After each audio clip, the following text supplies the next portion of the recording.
Oke, jadi hari ini kami dari grup 4 akan menjelaskan tentang penerapan kalkulus dalam kehidupan nyata. Selanjutnya, pertama-tama apa itu kalkulus? Jadi kalkulus berasal dari bahasa Latin, yaitu calculus juga, yang merupakan cabang ilmu matematika yang mempelajari tentang limit, hubungan, integral, dan jarak tak terhingga. Menurut banyak orang, kalkulus dapat dikatakan sebagai penemuan terbesar pada abad ke-17 karena dapat memenuhi banyak kebutuhan seperti kebutuhan untuk menghitung atau menghubungkan kecepatan dan lain-lain, menghubungkan kurva-kurva dengan fungsi, dan juga mencari nilai maksimum dan juga minimum dari fungsi.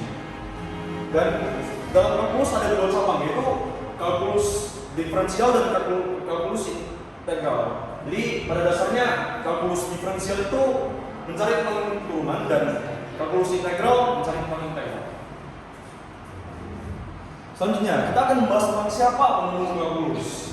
Jadi banyak yang berdebat nih antara Isaac Newton ataupun Wilhelm Leibniz. Mereka berdebat siapa nih penemu kalkulus sebenarnya. Jadi akan saya jelaskan nih. Jadi pada awalnya itu sebenarnya Isaac Newton pertama kali mengetahui tentang konsep kalkulus ini dari buku gurunya. Jadi Isaac Newton itu tidak mengembangkan kalkulus sendiri, melainkan dia mengetahui konsep kalkulus dari buku gurunya. Selanjutnya, Newton pun menuliskan beberapa makalah, namun makalah tersebut tidak pernah diterbitkan oleh Newton sampai 9 tahun setelah kematiannya baru diterbitkan. Selanjutnya, kita akan membahas tentang Wilhelm Leibniz. Dan Leibniz cukup berbeda dengan Newton, karena Leibniz menemukan konsep kalkulus secara independen ataupun menemukan konsep tersebut sendiri. Dan Leibniz setelah menyusun ide kalkulus sekitar tahun 1674. Dan ia pun menerbitkan makalah-makalahnya sehingga dapat dikatakan Leibniz adalah penemu integral ataupun kalkulus yang sesungguhnya. Next. Jadi pada presentasi ini kita akan membahas juga tentang rumusan masalah dan tujuan dari presentasi ini. Rumusan masalah dari presentasi ini ada dua, yaitu apa saja aplikasi kalkulus dalam bidang keilmuan lainnya, dan juga bagaimana cara mengaplikasikan kalkulus dalam bidang keilmuan lainnya. Dan tujuannya juga ada dua, yaitu memberikan pemahaman kepada pembaca bahwa kalkulus memiliki fungsi selain hanya untuk perhitungan matematika, tapi juga bisa di ilmu lain. Selanjutnya juga untuk memberikan contoh dan detail mengenai cara aplikasi kalkulus di bidang keilmuan lainnya. Oke, sekarang kita akan membahas tentang penerapan integral di bidang kedokteran. Jadi seperti yang kita sudah ketahui, integral itu adalah ilmu yang bisa diterapkan di banyak bidang. Dan seiring berjalannya waktu, kedokteran itu menjadi salah satu bidang yang kita bisa gunakan ataupun kita bisa menggunakan integral dalam bidang kedokteran. Sekarang kita akan membahas tentang penggunaan integral dalam menghitung volume dan dipompa oleh jantung. Jadi seperti yang kita sudah ketahui, jantung adalah organ yang sangat penting dalam tubuh kita. Jika jantung kita tidak berfungsi dengan baik, tentunya akan menimbulkan dampak-dampak buruk bagi tubuh kita. Oleh karena itu, sangat penting untuk kita mengetahui cara menghitung keluaran kardiak jantung, sehingga kita dapat menghitung volume yang dipompa oleh jantung tubuh persatuan waktu. Jadi kita akan membahas dulu gimana cara menghitungnya. Pertama, kita ada 3 ya, CT yaitu konsentrasi zat warna pada saat T. Selanjutnya F yaitu laju aliran darah, dan A yaitu bisa dihitung dengan konsentrasi dikali volume ataupun CT dikali F delta P. Selanjutnya kita juga ada rumus A sama dengan sigma CT kali F delta T ataupun F sigma CT kali delta T. Dan untuk jumlah zat warna juga ada rumusnya, yaitu F integral T T0 CT delta T, dan juga untuk keluaran kardiak jantung bisa dihitung dengan rumus F sama dengan A per integral CT delta T diferensiasi. Oke, kita langsung mulai saja dengan soalnya, yaitu sebanyak 9 mg zat warna disuntikkan ke dalam seram makanan sama pasien, dan konsentrasi zat warna dalam miligram per liter diukur dalam alfa setiap selang 1 detik. Dimodelkan dengan CT sama dengan 1/6 T kali 14/T, dan pada selang waktu 0 lebih kecil sama dengan T dan lebih kecil sama dengan 12, maka berapakah keluaran kardiak jantung? Oke, kita akan mulai dengan integral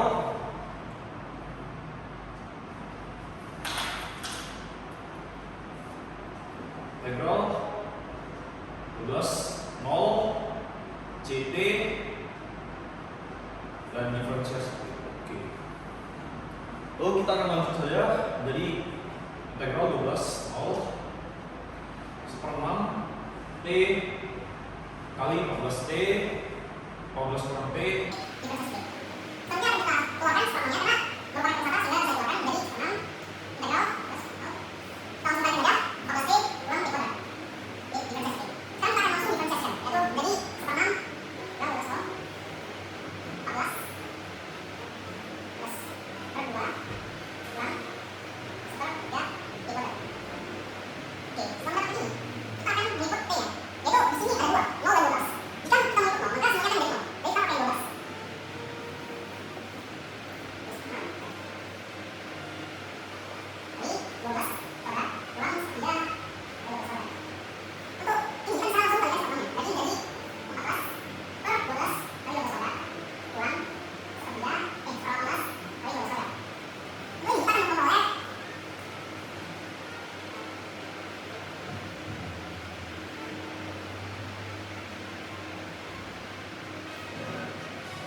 A yaitu 9/72, dan jika kita bagi hasilnya akan menjadi 1/8 ataupun 0,125.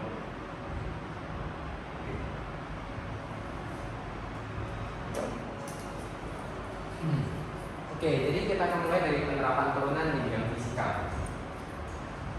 Oke, pertama aplikasi turunan itu sebenarnya muncul dari istilah Leibniz dan Isaac Newton dari hasil dari kerja mereka yang kemudian mempengaruhi bidang fisika untuk menemukan berbagai hal baru.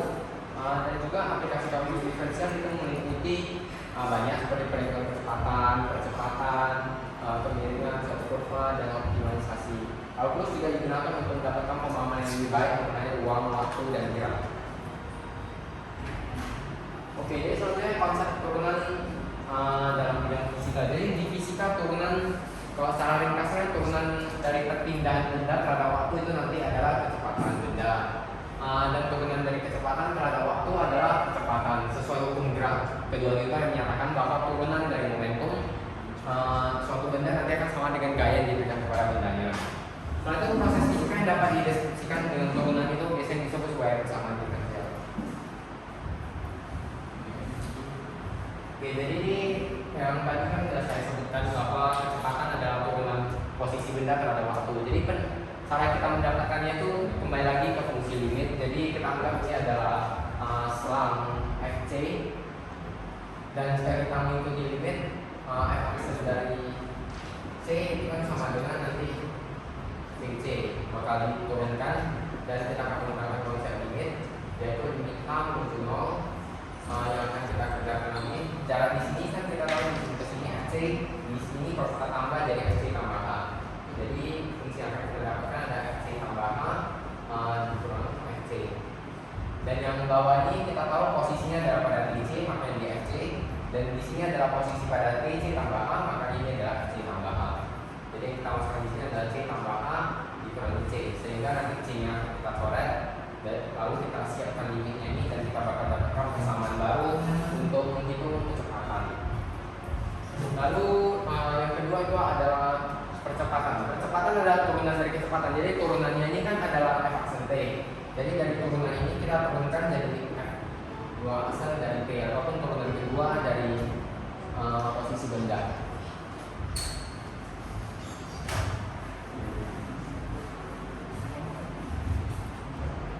Oke, jadi contoh soal yang pertama.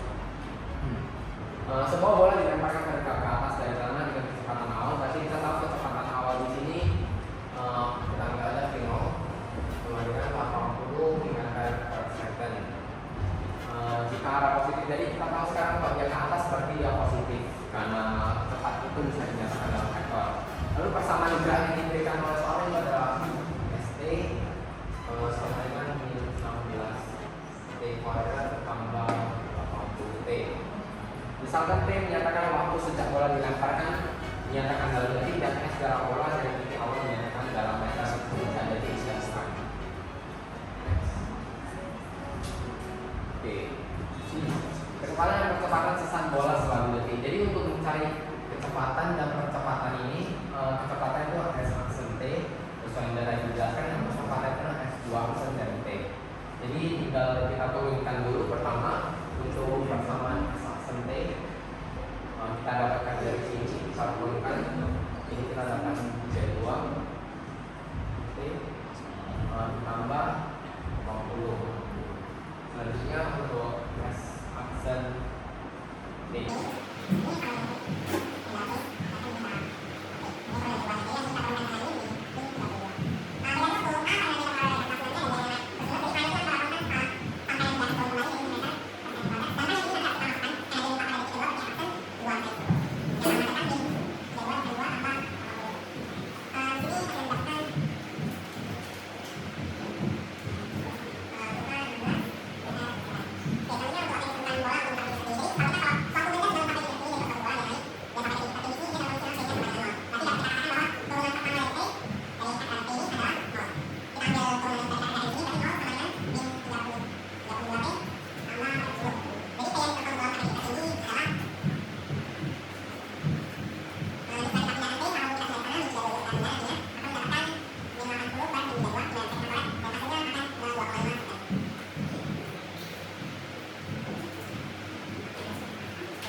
kita akan menghasilkan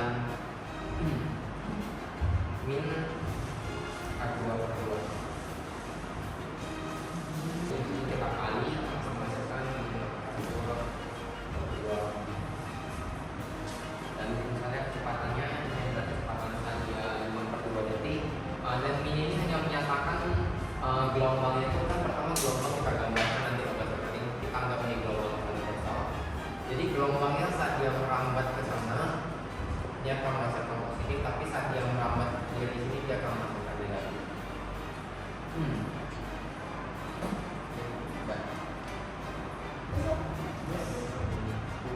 Iya. Balik lagi bersama saya. Dulu itu saya pernah sama saya Jerman. Saya ini sekarang akan membawa tentang penggunaan di bidang teknik sipil.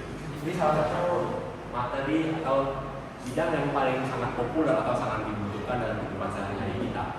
Di dalam setiap infrastruktur, bangunan, konstruksi, semua itu membutuhkan teknik sipil. Oke. Jadi sebenarnya teknik sipil itu apa sih? Ini adalah sebuah perhitungan dalam pembangunan. Terus makin diperlukan karena kita tahu manusia itu semakin maju. Jadi itu pastinya harus dicukupi dengan akomodasi yang pas, yaitu pembangunan infrastruktur. Tapi sebenarnya muncullah masalah. Bagaimana cara kita bisa membangun sebuah infrastruktur yang bagus seperti yang kita lihat gedung-gedung tinggi itu? Bagaimana cara kita dapat membangun tersebut? Tidak mungkin kita hanya melalui otak kosong saja dengan membangun dengan kotak bata, balok bata. Tapi pastinya harus melakukan perhitungan. Itulah alasan adanya sebuah perhitungan kalkulus. Adapun juga sebagai kemajuan teknologi komputer dan perangkat lunak telah memungkinkan para insinyur untuk melakukan segalanya dengan lebih mudah daripada seperti yang dulu. Oke, lanjutkan. Oke, jadi contoh turunan fungsi itu ada pertama adalah analisa struktur, desain atau kekuatan dalam suatu bangunan. Misalnya contohnya kita ingin membangun sebuah bangunan atau sebuah konstruksi. Kita harus tahu terlebih dahulu apa yang akan dimuat di dalam, berapa orang yang akan bekerja di dalam, ataupun apa yang akan digunakan dalam konstruksi tersebut. Yang kedua itu kita memiliki hidrologi dan hidrolik, aliran ataupun gelombang air. Jadi gelombang air ataupun air itu dapat kita hitung melalui hidrologi. Jadi itu menjelaskan bagaimana sebuah hidrolik itu dapat bekerja, itu dengan melalui perhitungan kalkulus. Adapun juga adalah mekanika tanah atau tekanan dan konsolidasi. Jika ini lebih spesifik, maka dia itu seperti sebuah pembangunan. Kita bisa menghitung tekanan atau konsolidasi yang dimiliki tanah ketika bumi kita itu bergerak. Oke, lanjutkan. Oke, jadi sebenarnya kalau tadi kita bilang rumus-rumus terus aplikasinya, bagaimana sih cara kita menggunakan bidang ini, menggunakan perhitungan kalkulus ini. Jadi pada sekitar abad 17, Isaac Newton itu mengembangkan kalkulus infinitesimal pada akhir dekade dunia. Oke. Lalu ya, ini adalah salah satu contoh aplikasi penurunan fungsi. Mungkin kalian sudah pernah lihat beberapa pada saat SMP itu kita melakukan sebuah eksperimen dengan bagaimana cara kita menentukan tinggi sebuah bangunan melalui sebuah pandangan dengan sebuah proyektor atau yang kita kenal juga sebagai penggaris setengah lingkaran. Ya, jadi ini adalah melalui dengan menghitung berapa jarak dari sana dan ketinggian serta sudut. Lalu di sini kita juga mempunyai salah satu yang lebih kompleks itu adalah konstruksi balok overstep dengan beban merata. Jadi sebenarnya apa sih? Jadi jika kalian tahu di dalam sebuah bangunan atau sebuah konstruksi tersebut, kita itu melihat sebuah space, jarak di antara balok-balok bata-bata. Ini adalah membantu untuk apa? Bagaimana caranya? Meringankan beban, meluruskan beban. Ya, ini adalah satu contoh balok overstep, yaitu melebih di kanan atau kiri dengan fondasinya sebagai sebuah tiang. Q&A, question and answer tentang futuristic of robot. Ini sebenarnya bagaimana sih cara kita menghitung masa-masa ini? Pertama kita gunakan dulu Fx kurang 40 tambah 110 per x. Ya, itu kan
didapatkan oleh yang kedua kelompok ini. Oke, dan lanjutkan. Kita punya soal yang lebih susah kali ini. Adalah sebuah museum berbentuk persegi panjang dengan berdiri 4x tambah 48 km dan lebarnya adalah 16 kurang 2x km. Agar luas museumnya adalah maksimum, bagaimana cara kita mengetahui panjangnya? Sebenarnya sama saja. Kita pertama ketahui rumus keliling.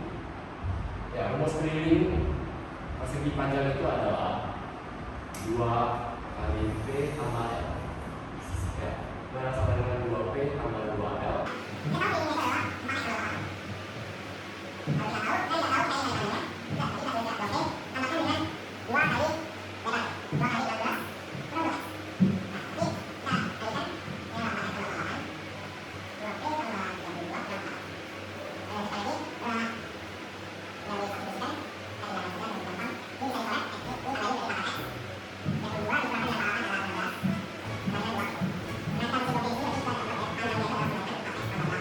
Adalah panjang agar luas museum tersebut adalah maksimum. Jadi next, saya rasa tidak ada lagi. Sekian, terima kasih dari saya dan terima kasih. Terima kasih. Oke, jadi kembali lagi dengan saya. Kalau ada bosan dengan saya, tapi kita akan mempresentasikan tentang penerapan turunan di bidang ekonomi. Next. Oke, jadi bidang ekonomi turunan dapat digunakan untuk banyak hal, yaitu presentasinya itu ada biaya marginal, ada pendapatan marginal, ataupun ada seperti keuntungan maksimum, keuntungan minimum, dan sebenarnya apa itu biaya marginal dan contohnya. Jadi ada sedikit tips untuk mempercepat pengerjaan soal itu ada yang biaya marginal. Tingkat perubahan biaya total dikarenakan pertambahan produksi sebesar 1 unit itu adalah biaya marginal. Dan 340 kalau secara biaya marginal atau hal yang marginal artinya keuntungan pertama dari biaya total. Next. Jadi istilah ekonomi kita masukkan dalam turunan ya. Fungsi biaya total ataupun total cost yaitu adalah total biaya yang dikeluarkan untuk produksi barang sebesar X dan akan dinotasikan dengan CX. Dan untuk fungsi total pendapatan yaitu uang yang kita dapat setelah kita menjual barang yang kita produksi sebanyak X dan biasanya dinotasikan dengan X. Next. Oke, untuk selanjutnya adalah fungsi laba ataupun profit. Jadi itu adalah keuntungan yang didapatkan perusahaan. Jadi terutama kita ada produksi barang kita jual. Jadi keuntungannya tertentu saja harga yang kita jual dan kita dapatkan dikurangi dengan biaya produksi kita. Dan selanjutnya adalah fungsi permintaan maupun demand, menunjukkan hubungan antara harga barang dan jumlah barang yang diproduksi. Jadi secara umum semakin banyak barang yang diproduksi maka harga akan semakin turun. Jadi jika P dinotasikan sebagai harga maka akan negatif. Oke, jadi ini adalah contoh soalnya. Oke, contoh soal yang pertama. Perusahaan truk memproduksi X unit truk per hari dinyatakan dengan fungsi ini. Fungsinya adalah PX sama dengan 2X kuadrat tambah 3X min 35. Sedangkan harga jual per 1 unit truk dinyatakan dengan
dan 72 ini yang ceritanya ini dalam jutaan rupiah.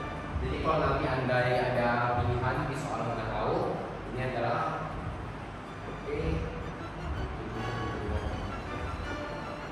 harus dalam jutaan rupiah. Tapi nanti akan dimasukkan dalam jawabannya itu.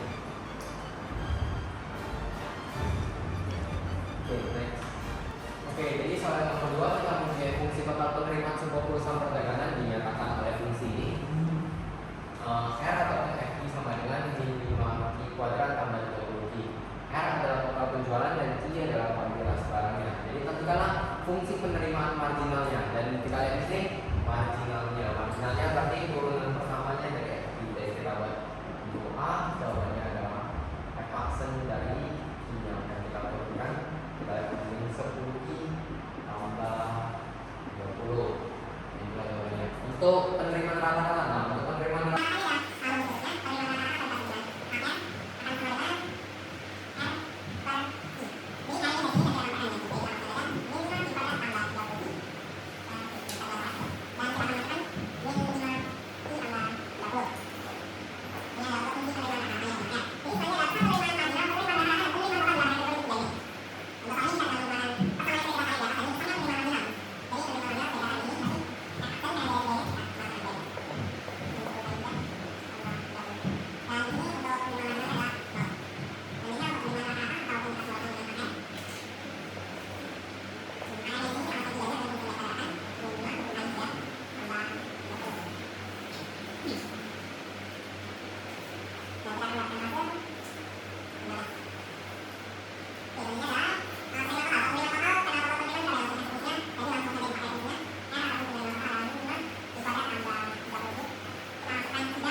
berarti sudah dituliskan R3. Jadi kita masukkan 3 dan akan mendapatkan hasil 5 ini 3 kita buatkan tambah 30 kali 3. Hasilnya adalah 45. Oke, jadi sekian untuk bidang ekonomi. Terima kasih. Hai semuanya, hari ini saya akan menjelaskan tentang aplikasi integral dalam bidang teknik elektro. Nah, pertama-tama,